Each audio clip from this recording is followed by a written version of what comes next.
Boa noite, irmãos. Vamos iniciar então a nossa leitura aqui de 1 Coríntios, capítulo 7, até o verso 20.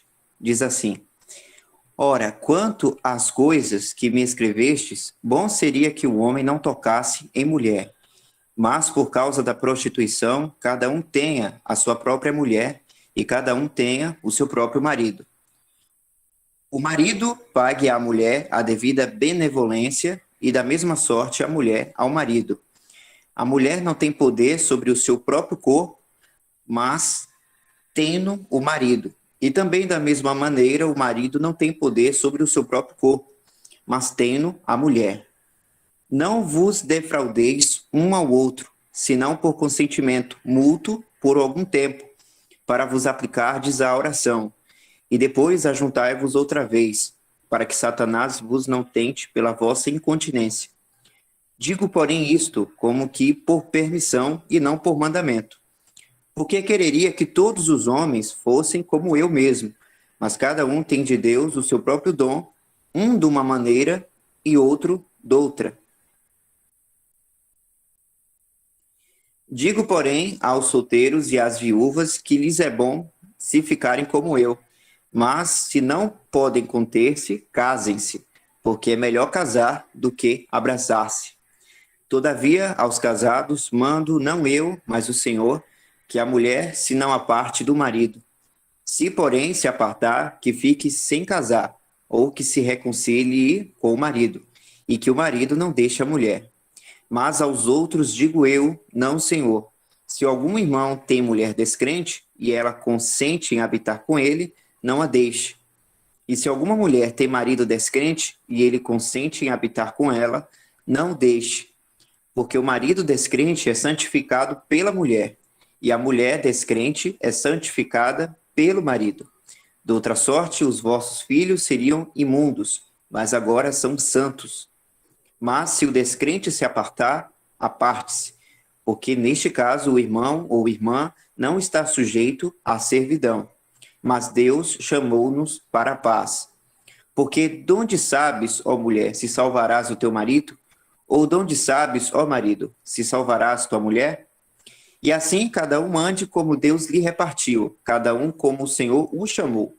É o que ordeno em todas as igrejas.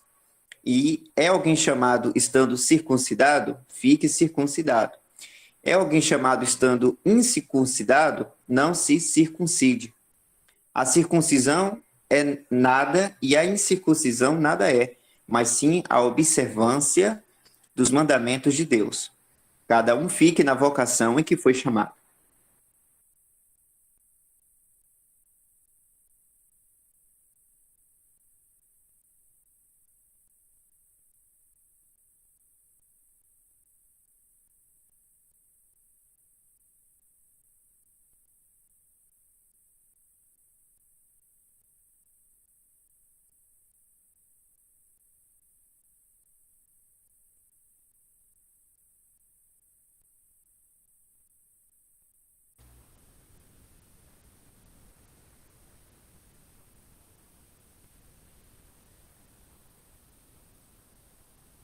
Quando ele abre este capítulo 7 de 1 Coríntios, ora, quanto às coisas que me escrevestes, bom seria que o homem não tocasse em mulher.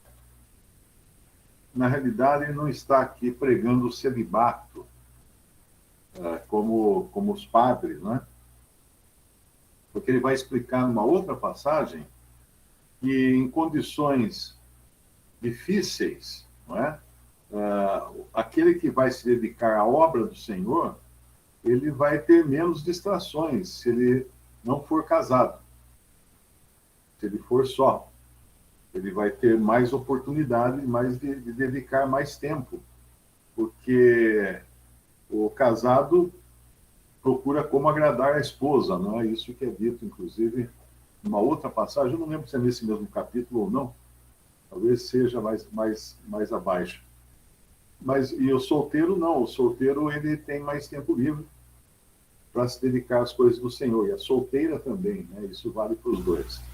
Mas aí ele mostra também que existe uma preocupação, que alguns poderiam não ter vamos dizer assim, essa disposição de viver solteiros, e aí cairiam em prostituição. Então, no versículo 2, por causa da prostituição, cada um tem a sua própria mulher e cada uma tenha o seu próprio marido. Então, isso aqui já deixa claro também a não permissão para que se tenha mais de uma esposa ou mais de um marido. Ele volta àquilo que era no princípio, no Jardim do Éden, quando Deus criou homem e mulher e não tinha a poligamia. A poligamia foi inventada depois por um dos descendentes de Adão, de Caim, que tomou duas mulheres para si. Ali foi a primeira menção que nós temos de poligamia. Depois o próprio povo de Israel acabou seguindo o exemplo dos povos pagãos e também adotaram poligamia, chegando ao rei Salomão, né, a ter um número absurdo de mulheres. E uma vez eu ouvi alguém falar uma coisa interessante, né? Quando lhe perguntaram, mas na Bíblia tinha polígamos no Antigo Testamento, né? Tinha reis e pessoas que tinham mais de uma esposa. Por que não posso ter, né? A pessoa perguntou meio no desafio, né? Aí esse irmão falou assim, olha, procura ler, então, os problemas que essas segundas esposas trouxeram para esses, segunda, do terceiro, do quarto, trouxeram para esses reis do Antigo Testamento. Pesquisa. Aí você vai entender. E realmente Deus fez um homem e uma mulher, e é um casal. Esse é o plano original de Deus. O que vem depois disso é acréscimo do ser humano. Então, cada um tenha a sua própria mulher e cada mulher tenha o seu próprio marido. Aí no versículo 3, 1 Coríntios 7, o marido pague à mulher a devida benevolência e da mesma sorte a mulher ao marido. E ele está falando aqui do assunto das relações sexuais. Ele falou disso no versículo 2, né? Quando ele menciona por causa de prostituição. Ele vai falar disso no versículo 4, a mulher não tem poder sobre o seu próprio corpo, mas tem um marido, e o marido, etc. E por isso que no versículo 3 também, esse benevolência, cada um pague, o marido pague a mulher devido à benevolência, e a mulher pague ao marido. Da mesma sorte, a mulher ao marido. Ou seja, o marido tem que cumprir com as suas obrigações de marido, do homem, do sexo masculino. E ela, da mesma maneira, a sua obrigação como esposa. Então, veja que ele está falando de sexo aqui, mas ele não está falando de uma maneira bruta, ou uma maneira vergonhosa, ou uma maneira que possa chocar. Não. Falando como uma coisa perfeitamente natural entre um homem e uma mulher. Então, quando a mulher ou o homem privam o seu cônjuge do ato sexual, isso é meio caminho andado para a prostituição. E na nossa época agora, para a pornografia. Porque aí o outro vai querer se satisfazer de outra maneira. Então nós temos um número muito grande de adultérios e sexo fora do casamento, por causa, muitas vezes, por culpa, muitas vezes, de um dos cônjuges que não cumpre a sua obrigação para com o outro cônjuge. Não pense que isso é só caso de mulher, de homem, né? Geralmente o homem é mais fogoso, né? O homem é mais insaciável, né? Nessas coisas. Mas eu recebo também mensagens de esposas perguntando o que fazer, porque o marido diz que não gosta de sexo. E ela tem necessidade e o marido não gosta. Então tem umas situações... quando acontecem essas mensagens, eu nem prolongo muito, eu passo geralmente para uma irmã mais velha. Responde aí. Porque existe também o perigo, né, de você criar um relacionamento por meio de mensagens e tudo mais. E, inclusive, tem um livro do Bruce Anstey, ele diz que um grande número de adultério entre pastores norte-americanos é justamente por eles fazerem aconselhamento de mulheres, né, mulheres casadas, insatisfeitas com o casamento. Então, eles pegam e fazem o aconselhamento. A mulher vai lá na igreja dele, vai no escritório, fecha a porta, e daqui a pouco ele está indo além do aconselhamento. Né?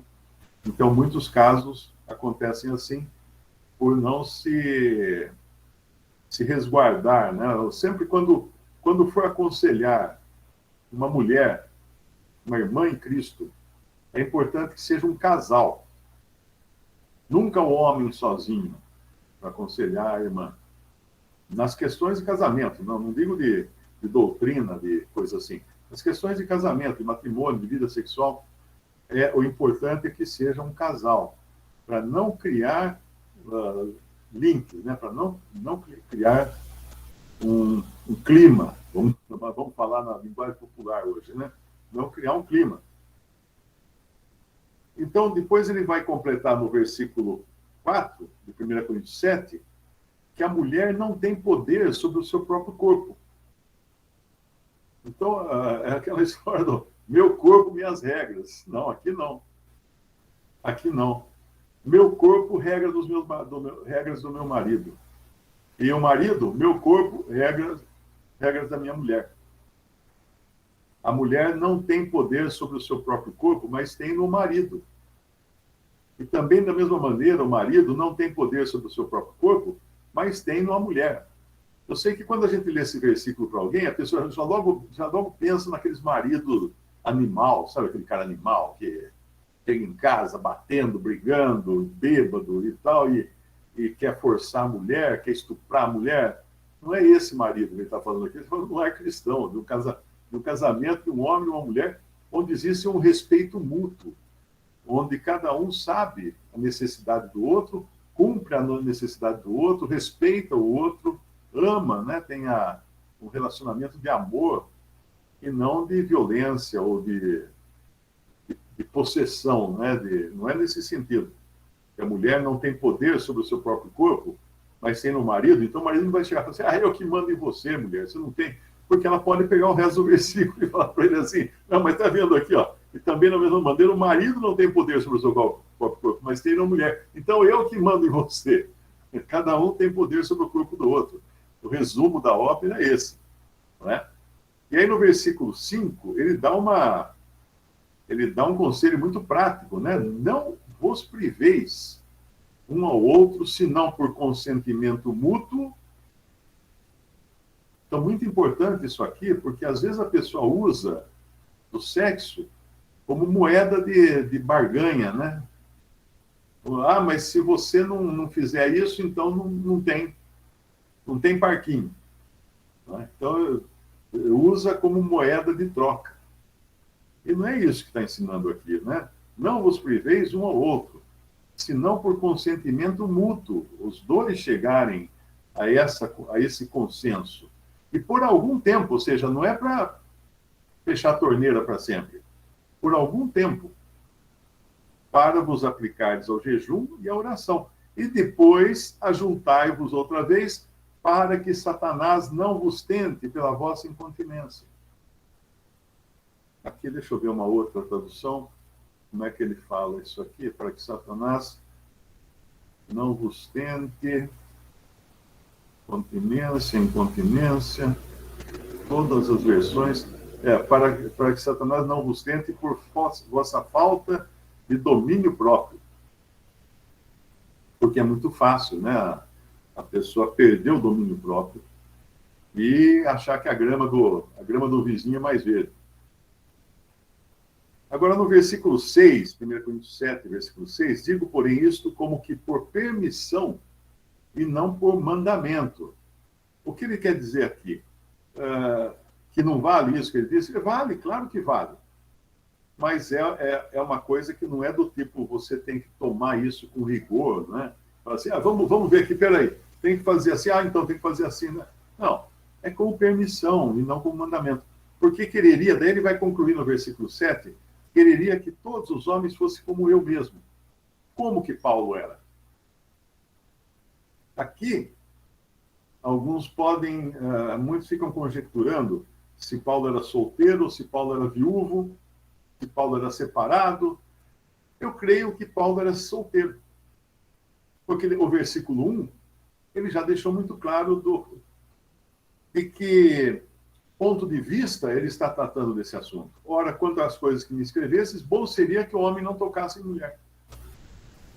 Então, muito provavelmente, o mais provável é que ele fosse solteiro. Então, quando ele fala, porque quereria que todos os homens fossem como eu mesmo, mas cada um tem de Deus o seu próprio dom. Um de uma maneira, outro de outra. E o próprio Senhor Jesus fala, né, daqueles que são eunucos, né, de vontade própria. Tem uns que são feitos eunucos, outros que são eunucos de vontade própria. Ou seja, o que era um eunuco? Um eunuco era um castrado, que nas sociedades antigas, eles castravam os homens que iriam trabalhar dentro do palácio e servir as princesas. Então ele não podia ser sexualmente ativo, ele tinha que ser castrado. Por quê? Para ele não interferir na linhagem real. Então ele não poderia ter relações sexuais daí com as princesas e acabar manchando a linhagem real. Por isso que havia os eunucos, né? Os eunucos eram castrados desde criança. Na sociedade coreana e chinesa, principalmente a chinesa, isso durou até um tempo bem recente, que era no começo do século XX, você ainda tinha os castrados no Palácio Real lá da China, né, cuidando das princesas.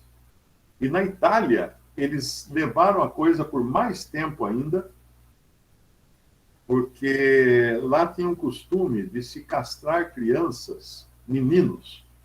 Eles castravam os meninos. Se você quiser pesquisar na internet, castrati, quer dizer, os castrados. Os castrati, eles eram meninos que eram castrados quando eram pequenos, para não mudar de voz, para continuar com aquela voz de criança. Por quê? Porque eles eram meninos criados para serem cantores de ópera.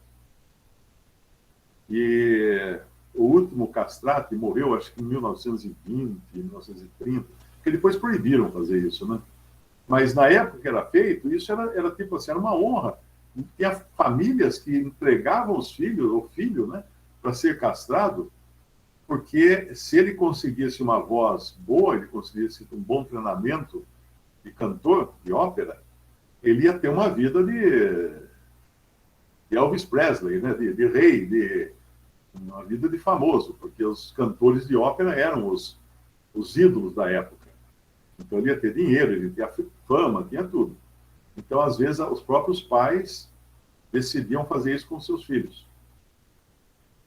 Mas aqui nós vemos que no versículo 7, então, ele fala porque quereria que todos os homens fossem como eu mesmo. Não que Paulo fosse castrado, né? Mas Paulo era solteiro. Mas cada um tem de Deus o seu próprio dom, ou seja, um de uma maneira e outro de outra. Isso porque não se pode forçar uma coisa dessas. Porque senão você cai naquilo que fala em Timóteo, né, das doutrinas de demônios, que proíbem o casamento. A coisa mais perversa que existe é a doutrina da proibição do casamento, como existe no catolicismo romano. E aí você vê o resultado, né? Qual o resultado? Até hoje escondiam, até recentemente conseguiam esconder. Mas veio à tona, né? Vieram à tona todos os casos de pedofilia dentro dos mosteiros e dos colégios de padre. Então eles não podiam casar com mulher, o que eles faziam? Pegavam meninos, né? Os meninos estavam lá em situação de fragilidade e eles então aproveitavam, abusavam dos meninos. E agora o Vaticano está pagando milhões de dólares em indenizações, porque muitos desses meninos, agora adultos, vieram expuseram o caso, né? Com advogados, com tudo mais, e aí a verdade veio à tona. Já teve bispo, cardeal, que foi demitido, que foi... porque tinha um problema do Vaticano que não podia sair de lá. Qualquer ação de criminal tinha que ser julgada lá dentro e eles abafavam muita coisa, né? A mesma coisa acontece também no protestantismo. A gente sabe que quando um pastor troca os pés pelas mãos, mudam ele de cidade, dão uma outra paróquia para ele, lá uma outra igreja para ele cuidar, onde ninguém o conhece, e ele começa de novo. Isso que às vezes causa até problemas depois, né? Eu vi uma postagem de uma menina cristã no Twitter esses dias, e ela postou umas conversas, seus prints, de conversas que o pastor da igreja que ela ia tinha com ela. Então, ela disse que, na época, ela estava meio boba ainda, né? Nova, ela achava que aquilo era linguagem amorosa do pastor. Não era nada disso. Então, ela dá um conselho, fala assim, não deixe, quando o pastor começar com muita intimidade com você, com conversinha de intimidade, fuja. E me parece, a impressão que eu tive, que ela estava falando de algum pastor que era conhecido e tinha acontecido algum problema nesse sentido. Então, Deus coloca muito claramente as divisas, as separações aqui, até onde dá para ir, até onde não pode ir, como você agir com sua esposa, como você agir com seu marido. Todas essas coisas são importantes, porque às vezes um casamento pode ser destruído se um dos cônjuges não cumpre com a sua obrigação. É muito comum acontecer isso. Então, é muito importante que cada um entenda que a nossa vida é sempre para o outro. Nós temos que aprender a viver como Cristo, buscando não o nosso próprio interesse, mas o interesse do outro. E aqui, como ele fala no versículo 4, a mulher não tem poder sobre o seu próprio corpo, mas tem no marido. Não que ele faça isso forçadamente, mas por ela ceder o seu corpo para o seu marido. E também, da mesma maneira, o marido não tem poder sobre o seu próprio corpo, mas tem a mulher. E depois de falar que ele gostaria que todos os homens fossem como ele, mas que cada um tem de Deus o seu próprio dom, um de uma maneira e outro de outra, digo, porém, aos solteiros e às viúvas, que lhes é bom se ficarem como eu. A não ser, claro, que ele não está proibindo aqui que a viúva se case novamente, né? Porque ele até fala numa carta, eu acho que é a Timóteo, se não me engano, né? Como as viúvas devem agir, porque muitas viúvas novas acabavam até querendo casar novamente, mas eu acho que lá, quando a gente lê isso lá na outra carta, é mais no sentido que elas queriam casar mais por desespero de causa, né? E não queriam casar no Senhor, porque não basta você se casar, né? Não basta você se casar com um crente, é preciso se casar com um crente no Senhor, alguém que tenha a sua vida voltada para as coisas de Deus. E no versículo 9 ele complementa, então, que se não podem conter-se, casem-se, porque é melhor casar do que abrasar-se. Então, essa é a ordem dada aqui para solteiros e solteiras também, não é? E viúvas ou viúvos. Não podem conter-se, casem-se, porque é melhor casar do que abrasar-se. Aí no versículo 10, eu não sei se eu paro aqui um pouco para tomar um fôlego aí, para perguntas, o que os irmãos acham? Mário, acho que a irmã levantou a mão aqui, deixa eu ver se ainda... Acho que foi a irmã Mônica. Mônica, queria fazer alguma pergunta, Mônica?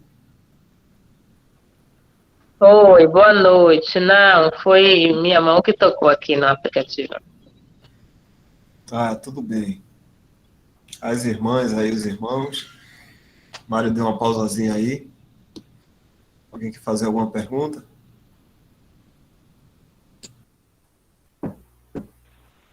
Eu gostaria, irmão Mário, boa noite a todos. Era uma curiosidade minha, me veio até esses dias, sobre no tempo de Israel, né, Jacó, quando ele foi para Padã Arã, que Isaac pediu para ele ir para lá e tomar, né, do tio dele uma esposa.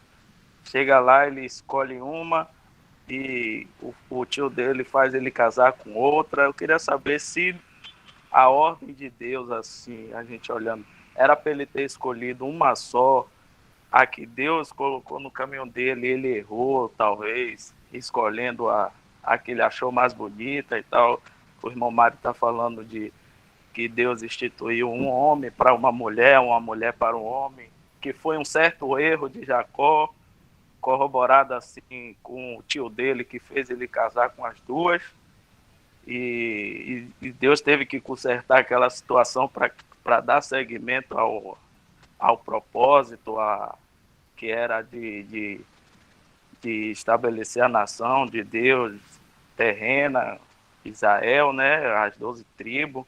Queria saber assim um pensamento do Mário, se Jacó errou e Deus teve que consertar, ou se era propósito de Deus que fosse daquele jeito mesmo, que ele casasse com as duas, que ele tivesse filho com as duas e com concubinas, né? Já que o irmão Mário falou que o propósito de Deus sempre foi um homem para uma mulher e uma mulher para um homem, um esclarecimento assim para a gente. É bom entender sempre, né, pensando nesse caso aí de Jacó, que tomou duas esposas. Ele amava uma, mas foi enganado pelo seu sogro e acabou tendo que servir mais 7 anos para poder se casar com a outra. O fato dele ter tomado duas esposas não é, vamos dizer assim, uma aprovação de Deus para aquilo que ele fez. Porque a ordem de Deus é aquela que o Senhor fala nos evangelhos, que no princípio não foi assim. Em Mateus 19, versículo 8, por exemplo,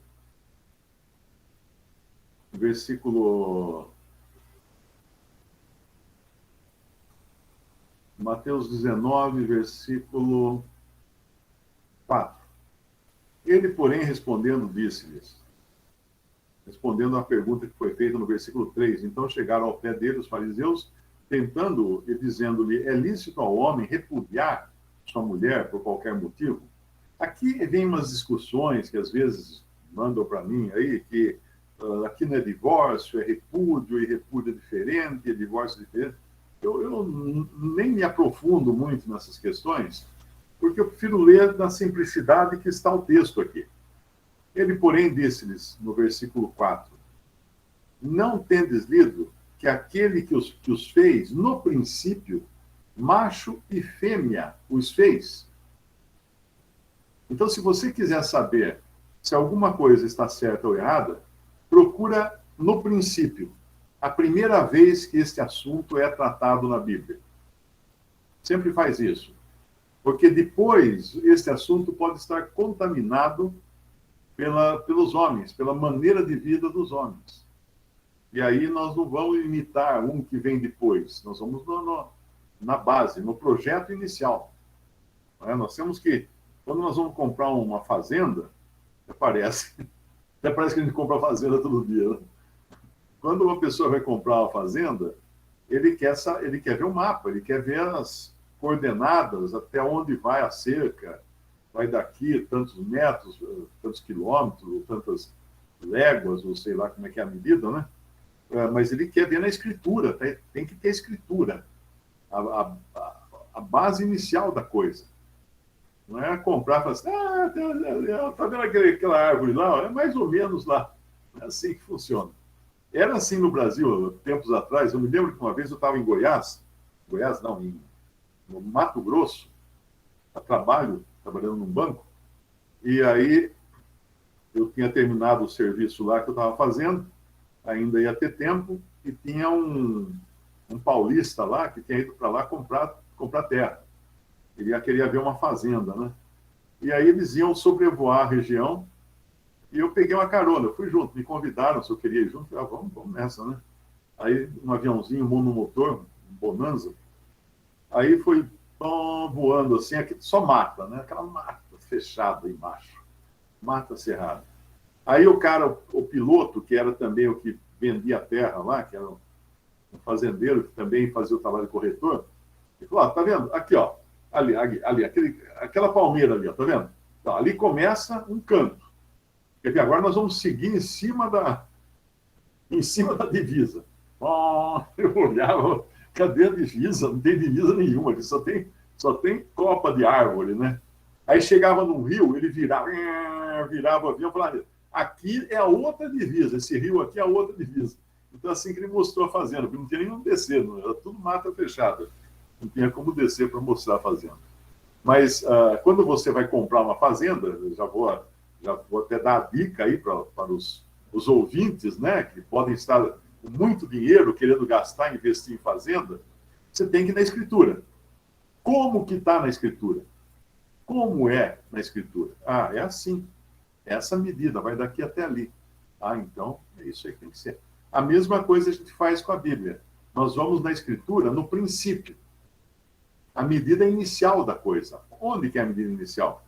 Ele, porém, respondendo, disse-lhes em Mateus 19:4, não tendes lido que aquele que os fez no princípio, macho e fêmea os fez?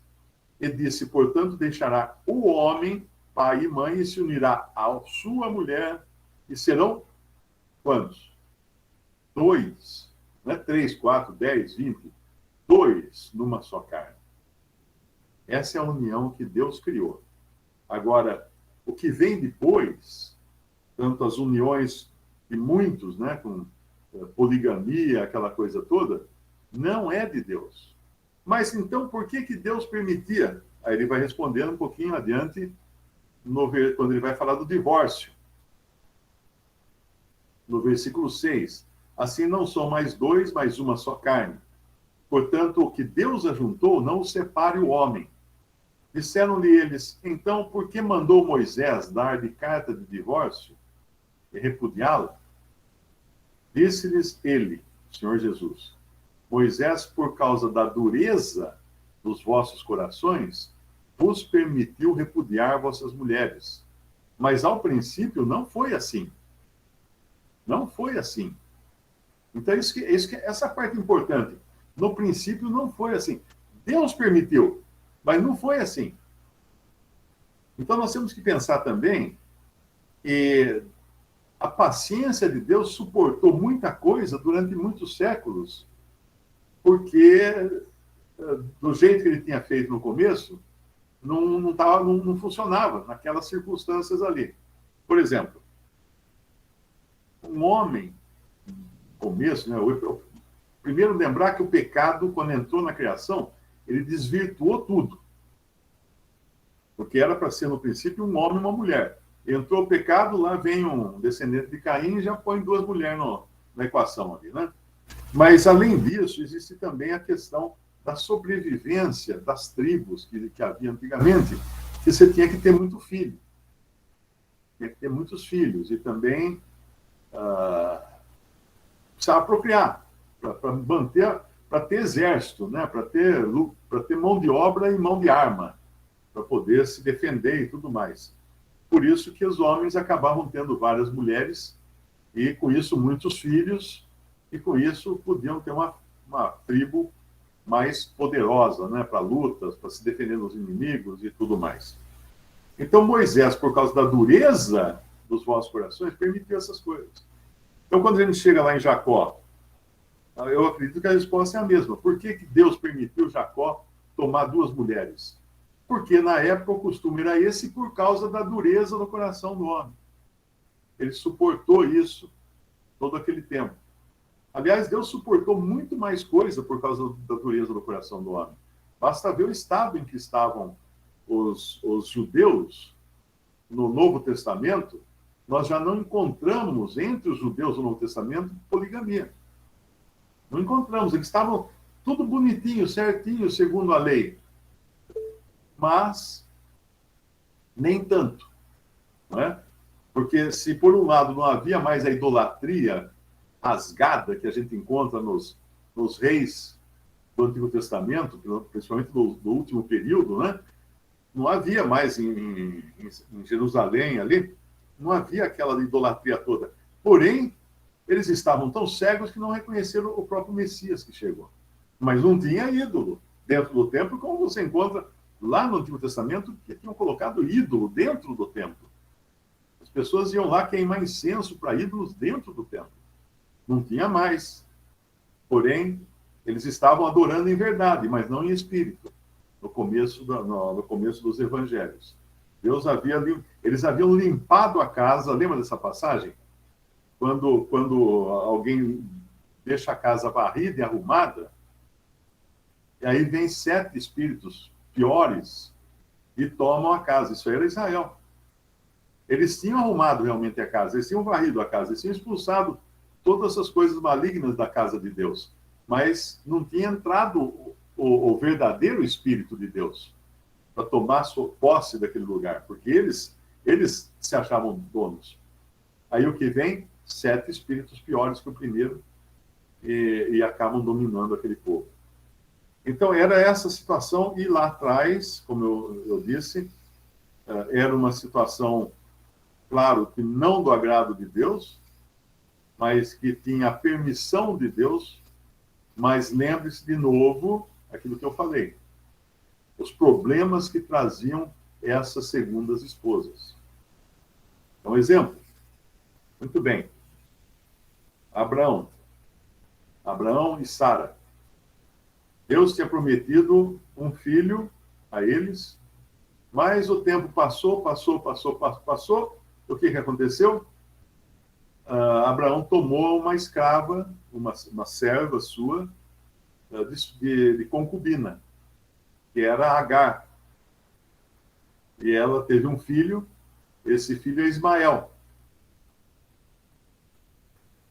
Ismael cresceu, Ismael procriou, Ismael se transformou num povo muito grande, muito poderoso, que até hoje atrapalha a vida dos descendentes de Isaac. Porque os descendentes de Isaac são os de Israel, os israelitas. E os descendentes de Ismael são os árabes. Você vê, uma decisão errada lá atrás, até hoje, traz problemas, traz consequências. Então, nessa questão também de casamento, olha, irmãos, eu digo isso para os jovens. Muita atenção, muito cuidado, porque quando você conhece uma pessoa, parece que está tudo maravilhoso, né? Não, ela só tem um probleminha, que ela é meio nervosa, assim. Bom, o probleminha no namoro vai virar problemão no casamento. Não pense que melhora. As coisas só potencializam depois de casado. Os defeitos do solteiro aumentam no casado, dentro do casamento. Porque daí ele não pode ter o defeito sozinho, né? Ele vai ter que ter o defeito para irritar a outra parte. Então, muita atenção, muito cuidado com quem você escolhe para passar o resto da vida. Tristemente, hoje, né, nós sabemos que muitos casamentos não duram, infelizmente. E a razão de não durar o casamento é aquela que fala o versículo em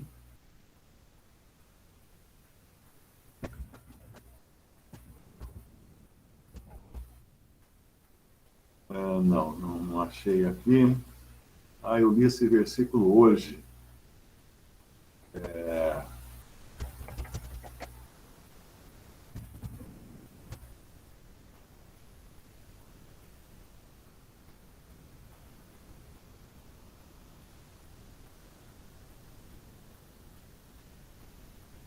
Deixa eu ver se eu acho aqui de uma outra maneira.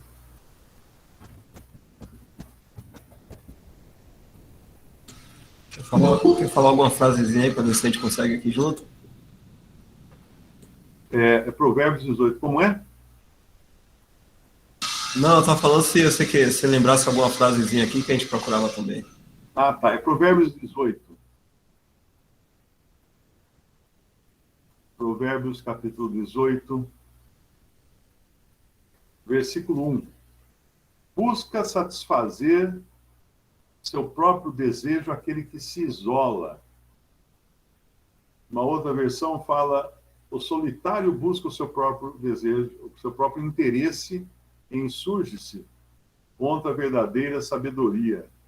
O Darby fala: aquele que se separa busca o seu próprio prazer e é veementemente contra a sã sabedoria. Deixa eu ver se tem alguma outra versão aqui. Busca o seu próprio desejo, aquele que se separa. Então, uma pessoa que se separa, tem uma versão mais nova aqui, não. Busca o seu próprio desejo, aquele que se separa. Porque Deus odeia o divórcio, né? Está escrito isso que em outra passagem, está em Malaquias, capítulo 2,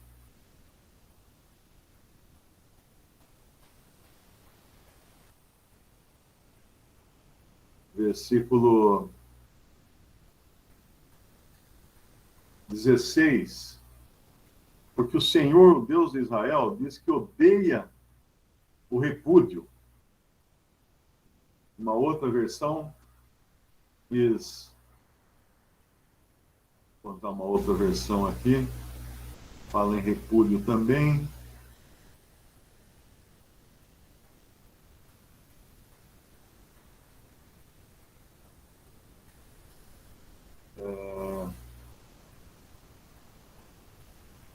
Na versão brasileira, pois aborreço o divórcio, diz Jeová, Deus de Israel.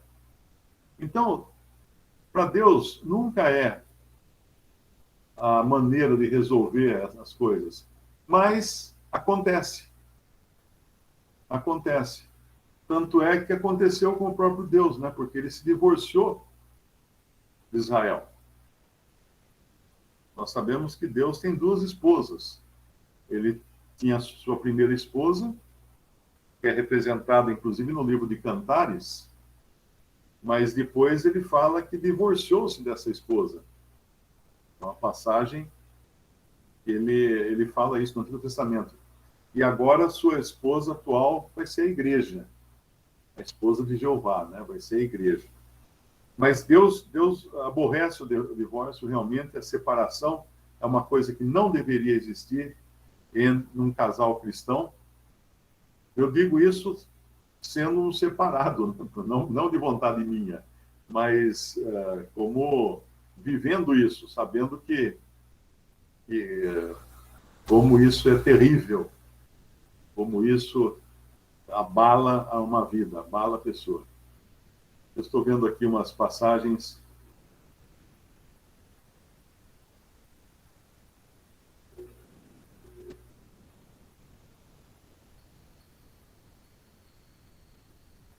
Deixa eu ver aqui as perguntas que fizeram.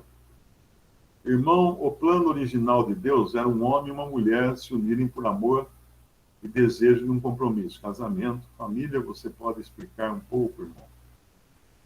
Porque vendo essa passagem que Paulo fala sobre casar-se para não se abrasar, me vem a dúvida: é correto o irmão casar-se por prazer sexual, por não suportar ficar nesse estado? Não, não é correto, porque aí seria fazer o inverso, né? Casem-se para não se abrasarem. Não é isso que Paulo está falando aqui, né? Ele está falando, é melhor casar do que ficar abrasado, mas não que a pessoa vai buscar o casamento para satisfazer o prazer sexual. Porque aí ele vai querer uma prostituta, né? Ele não vai querer uma esposa. Ele vai querer uma prostituta. Então, nós sabemos que os casamentos na antiguidade eram praticamente todos eles arranjados, né? Mas nós temos o exemplo que é Cristo e a sua igreja. Cristo amou a igreja e assim mesmo se entregou por ela. Então, o amor vem sim no casamento. É um erro pensar que casamento é uma coisa tipo um contrato, né? Não, eu não aguento mais ficar sozinho. Deixa eu ver aqui em volta o que tem aqui para mim. Ah, vai se estrepar. Vai se dar mal. Porque pensa assim, o prazer sexual também acaba. Nossa saúde vai definhando, vai diminuindo, né? E um dia esse prazer acaba. Agora, se você vai viver a vida inteira ao lado de uma pessoa que você não suporta, não vai nem ter prazer sexual também, não vai ter nada. O irmão Mário queria saber se nós, esposas, hoje, temos que agir como antigamente, ter vários filhos, ou podemos decidir quantos filhos nós queremos. João, capítulo 1.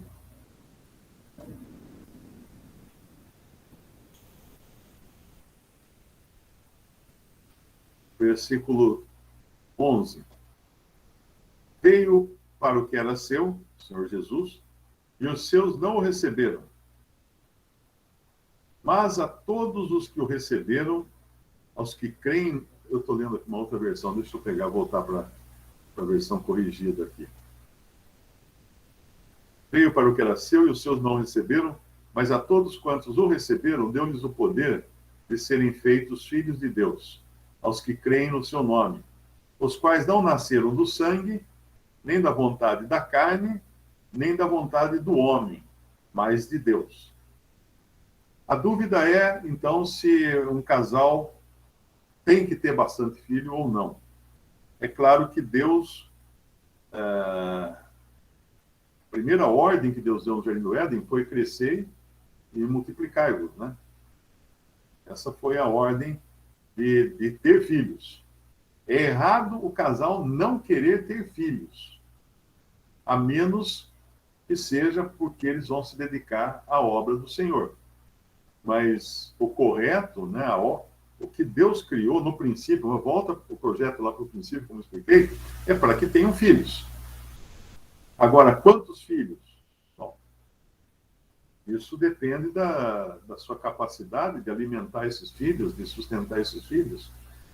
Porque eu quis ler aqui em João, é porque aqui deixa muito claro que os filhos nascem, no versículo 13, nascem do sangue, ou seja, de consanguinidade, do DNA, né? Os filhos vêm como consequência de um DNA do pai e da mãe. Nem da vontade da carne. Por quê? Porque a vontade da carne também gera filhos. Esse é o filho gerado pelo prazer sexual, puramente pela vontade da carne e da vontade do homem. O que é isso? A vontade do homem é aí uma decisão consciente de ter filho. Vamos ter um filho? Vamos ter um filho. Então vamos fazer um filho. Então, ele usa essa passagem para explicar que o Senhor Jesus não nasceu de nenhuma dessas situações, né? Mas os seres humanos nascem dessas situações. Então, quando fala da vontade do homem, é porque o homem é que Deus deu ao homem decidir se vai ter filhos ou não. Porque se um homem e uma mulher não tiverem um intercurso sexual, não vai nascer criança nenhuma. O único que nasceu sem um intercurso sexual foi o Filho de Deus, que nasceu nesse mundo. Caso contrário, não vai acontecer. Então, cabe ao casal decidir se eles vão ter filhos ou não. Não é problema eles decidirem isso. Eles não têm que... existem métodos anticoncepcionais, né? Alguns precisam tomar cuidado, porque alguns podem ser abortivos, outros não. Mas é uma decisão do homem e da mulher, se eles vão ou não ter filhos. Não é pecado não evitar filhos, né? Que antigamente falava-se muito da Igreja Católica, né? É pecado evitar filho, pecado evitar filho. Então, tinha gente tinha lá um monte de filhos e às vezes não conseguia nem dar conta de criá-los. Mas, então, não é Não é pecado evitar filhos, desde que você queira filhos. É ruim você querer viver a vida só para si e adotar gato, adotar cachorro, porque não quer criança e criança trabalha. Aí não está de acordo com a vontade de Deus, não. Tanto é que a própria questão de homossexualismo ser mais do que pecado, ser abominação contra Deus, está no fato dele romper a própria base que Deus estabeleceu do homem e da mulher para procriar. Porque se todos decidissem ser homossexuais, os homens só vão juntar com homens, as mulheres só vão juntar com mulher, não vai nascer criança mais. Ninguém mais vai ter filho. E é por isso, é até um vídeo que eu falo sobre isso, qual é o genocídio, né, do diabo, uma coisa assim. Qual é o plano genocida do diabo? É um título mais ou menos assim, não lembro agora exatamente. Mas é sobre isso daí. Porque é tão pecaminoso, né, a união de pessoas do mesmo sexo? Porque Deus, no princípio, ele colocou um homem e uma mulher para que procriassem. A Nena levantou a mão aqui.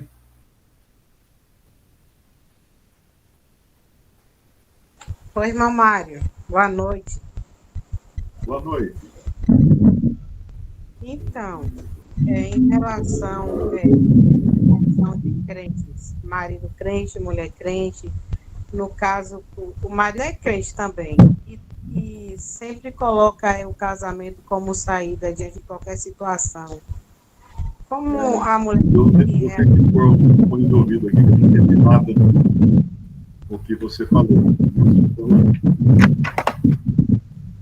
Eu falei assim, no caso da mulher e o homem crente, os dois crentes, né?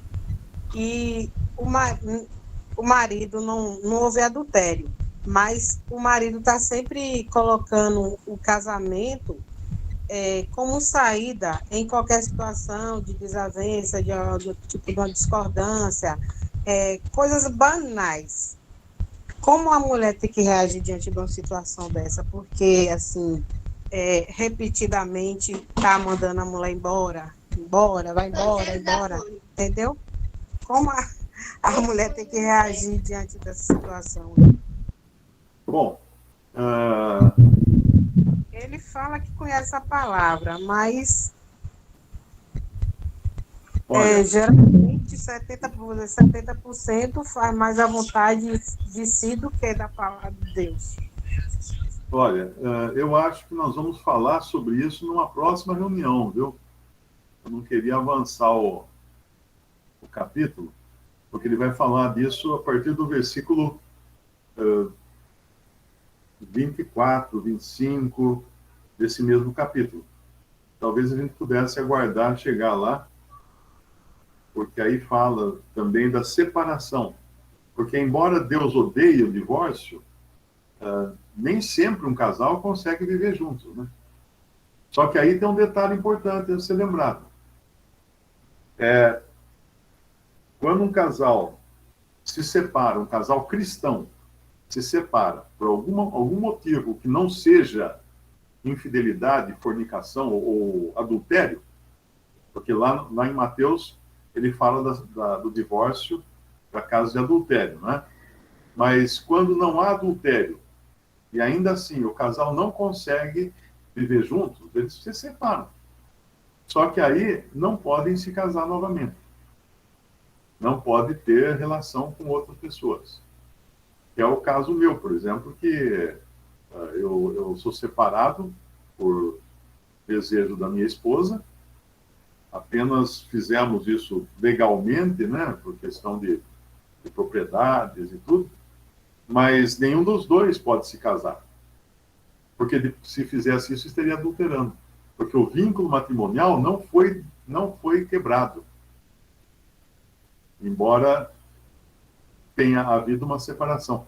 Tem muitos casais que vivem separados, às vezes dentro da mesma casa, às vezes, né? E não convivem mais, nem sexualmente, mas vivem separados. Então, não é uma situação que Deus queria, não é? Mas ele pode permitir em certos casos, como nós vamos ver mais adiante aqui nesse capítulo 7 de 1 Coríntios. Talvez semana que vem a gente possa tratar dessa parte aí.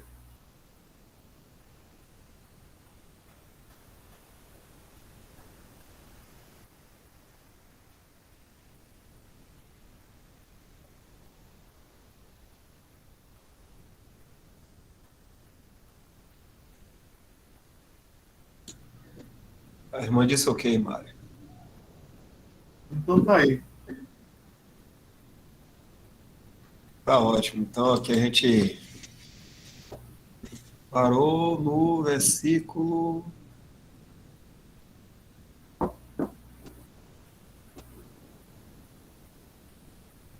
No 7, no 9, não foi, Mário? Vamos parar no... Dá uma olhadinha. Falou da viúva. No 9, né? 9.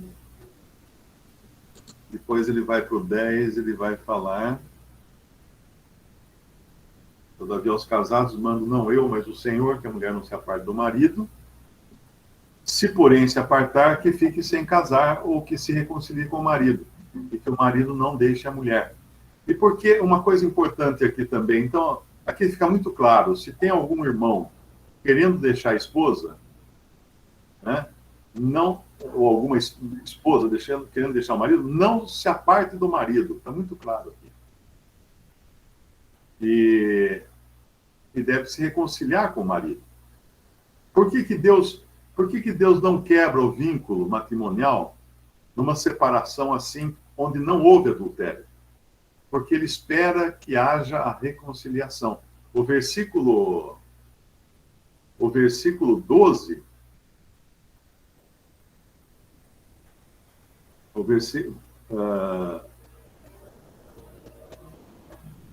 os versículos 10 em diante, né? Todavia os casados mando, não eu, mas o Senhor, que a mulher não se aparte do marido. Se, porém, se apartar, que fique sem casar, ou que se reconcilie com o marido, e que o marido não deixe a mulher. Por que fique sem casar? Porque Deus espera que eles vão se reconciliar em algum momento. Não é? Mas aos outros, digo eu, não o Senhor. Aqui muita gente fala assim, não, essa aqui é a opinião de Paulo. Não é a opinião de Paulo.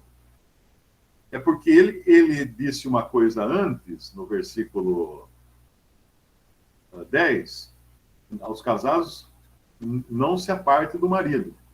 Porque isso é uma coisa que o Senhor já havia dito lá nos evangelhos, quando ele fala do divórcio. Mas uma coisa que o Senhor não havia dito ainda era que se algum irmão tem mulher descrente e ela consente habitar com ele, não a deixe. Por isso que Paulo está falando assim, mas aos outros digo eu, não o Senhor. Por quê? Porque isso ele não recebeu por revelação do Senhor, não é? Mas ele está dando uma opinião, e ele vai falar num outro versículo aos irmãos de Corinto, ele fala assim, mas eu creio que eu tenho também o Espírito. Eu tenho também o Espírito de Cristo, ou seja, o fato dele não ter um mandamento direto do Senhor para certas coisas, não o fazia menos apto a poder discernir a respeito de algum assunto. Então é isso. Talvez a gente pudesse pegar daí, né, do versículo 10 em diante. Eu acho que fica um bloco coeso. Certo, Mário. Vou botar aqui. O versículo, você citou esse último aí, o 7:40. Também eu creio que tem o Espírito de Deus. Isso, exatamente, é ele aqui, ó. Será, porém, mais bem-aventurada se ficar assim, segundo o meu parecer, e também eu cuido que tem o Espírito de Deus. Então, não é porque ele fala que é segundo o meu parecer, que não seria algo sem a direção do Espírito, né? É isso. Pronto. Deixa eu marcar aqui. Você falou o que mesmo? A gente começa do 10, né? Tá bom aí. Ótimo. Ok, Mário. Se tiver algumas perguntas aí, os irmãos e as irmãs, puder anotar para a próxima semana. Se possível for, o Mário dá um resumo aí, volta em alguma coisa que alguém pensou depois, ou a gente continua aí, ok? Ok. Pronto. Mário, você poderia agradecer? Nosso Deus, nosso Pai, nós te agradecemos, Pai, pelo teu favor, pela tua bondade, pela vida eterna. Amém. Obrigado pela tua palavra que lemos aqui nesta noite, que possamos, Pai, guardá-la em nosso coração. Pedimos também por nossos irmãos e irmãs, pelos solteiros, para que o Senhor possa guiá-los segundo a tua vontade, se esta for de encontrar um parceiro ou uma parceira, esposo ou uma esposa, tu possas guiá-los, Pai, dar paciência para que busquem alguém no Senhor. Pedimos também aos casados, sabemos quantos problemas ocorrem no casamento, Pai, que tu possas nortear cada casal aqui, sempre com base no amor de Cristo, sempre com base na paciência, com respeito mútuo e tudo aquilo que é devido a um cristão, a um casal cristão. Nós pedimos essas coisas e agradecemos no nome precioso de nosso Senhor e Salvador Jesus. Amém. Amém. Amém. Amém. Boa noite. Amém. Boa noite a todos. Boa noite a todos. Amém, boa noite. Amém, boa noite. Amém, irmãos. Boa noite. Boa noite, irmão.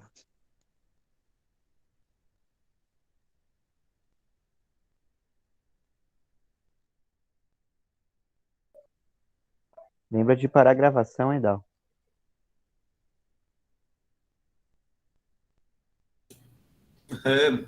Eu vou parar aqui agora. Tchau, tchau, galerinha do YouTube.